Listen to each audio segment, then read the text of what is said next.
malalim, mabagal. Bago pa matutong magtanim ang tao, bago pa magkaroon ng pangalan ng kapatagan, may balanse ang mundo. May mga tagapangalaga ng gubat. May mga taong tagapag-alaga ng lupa. Ngunit nang masira ang balanse, isang magsasaka at isang tigbalang ang magsisimula ng alamat. Maghapon nang nag-aararo si Berto. Bitak ang lupa, walang ulan, walang ani. Berto, pagod mahina. Lupa, kaibigan kita, bakit parang inilalayo mo ako? Nang dumating ang dapit hapon, si Berto ay naupo sa ilalim ng isang punong balete. Hindi dahil sa tapang, kundi dahil sa pagkapagod ng puso. Hindi niya alam na ang pagupong iyon ay magbabago ng kanyang buhay.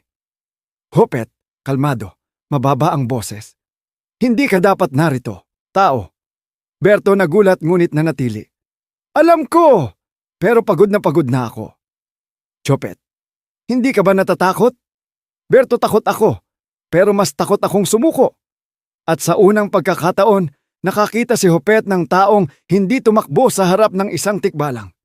Nag-usap sina Berto at Hopet sa ilalim ng balete, tungkol sa lupa, sa gubat, at sa mga espiritong nagagalit.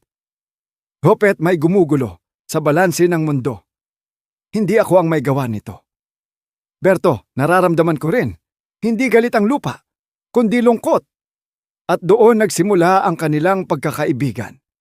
Hindi sa pangako, kundi sa pag-unawa. Magkasama nilang hinarap ang mga nilalang ng dilim, espiritu ng tagtuyot. Napayapa ni Berto sa muling pagtatanim sirena ng galit. Kinausap ni Hopet bilang kapwa tagapagbantay mga anino ng takot. Napawi sa tapang at tiwala. Hopet, hindi lahat ng laban ay dinadaan sa lakas. Berto, minsan kailangan lang ng pusong handang makinig. Sa puso ng kagubatan, hinarap nila ang matandang diwata ng puot. Diwata, galit. Bakit ako iniwan ng mundo? Lumapit si Berto sa diwata ng walang sandata. Hindi ka namin iiwan. Tumayo sa tabi ni Berto si Jopet. Kung may nagkulang noon, kami ang babawi ngayon. At sa halip na digmaan, isang yakap ang nagtapos sa galit. Bumalik sina Berto at Hopet sa bukirin. Umuulan na. Luntian ang lupa. May ani. May pag-asa. Berto, nakangiti. Hindi na ako nag-iisa. Jopet, tumawa.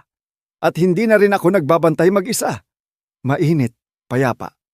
Hanggang ngayon, kapag may magsasakang napapagod sa daan, may dalawang aninong nagbabantay. Si Berto, ang taong hindi natakot umunawa. At si Hopet, ang tikbalang na natutong magtiwala. Magkaibigan, magkasangga, tagapangalaga ng balans.